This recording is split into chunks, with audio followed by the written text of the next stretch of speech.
இந்த 3 second video தாங்க Dhanush demand பண்ண அந்த 10 கோடி மதிப்புள்ள சீனு.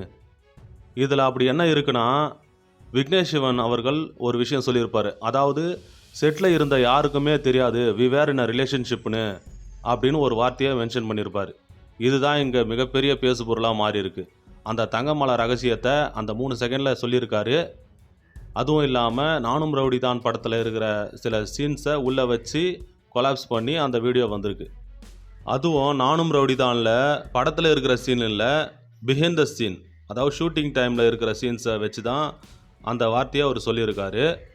இந்த வீடியோவுக்கு 10 கோடி இழப்பீடு தரணுன்றதுலாம் கொஞ்சம் ஓவர் தான். தனுஷ் பண்ணது தப்பு தான், அதை யாரும் இல்லைன்னு சொல்லலை. ஆனால் தனுஷை விட மிகப்பெரிய பிஸ்னஸ் மைண்ட் உள்ளவங்க நயன்தாரா. அவங்களோட திருமண ஆல்பத்தை நாம் 30லேருந்து 40 கோடி ரூபாய் செலவு பண்ணி பார்க்கணும். அதாவது நெட்ஃப்ளிக்ஸில் அவங்க விற்றது. இது வரைக்கும் உலக வரலாற்றுலேயே யாருடைய திருமணத்தையாவது நம்ம காசு கொடுத்து பார்த்துருக்குமா? அப்படிப்பட்ட மாபெரும் பிஸ்னஸ் புரட்சியை நயன்தாராவும் விக்னேஷ் சிவன் அவர்களும் பண்ணியிருக்காங்க. இதில் நிறைய பேர் என்ன சொல்கிறாங்கன்னா, எதிர்நீச்சல் படத்தில் தனுஷுக்காக ஒரு பாட்டில் நயன்தாரா ஃப்ரீயாகவே ஆடி கொடுத்துருக்காங்க, எந்த காசும் வாங்காமல். அந்த நன்றி விசுவாசம் கூட இல்லாமல் 3 செகண்ட் வீடியோவுக்கு 10 கோடி ரூபா கேட்குறாரு. இது ஏதோ உள்ள அர்த்தத்தோடு தான் அவர் செய்கிறாருன்ற மாதிரி பேசுகிறாங்க.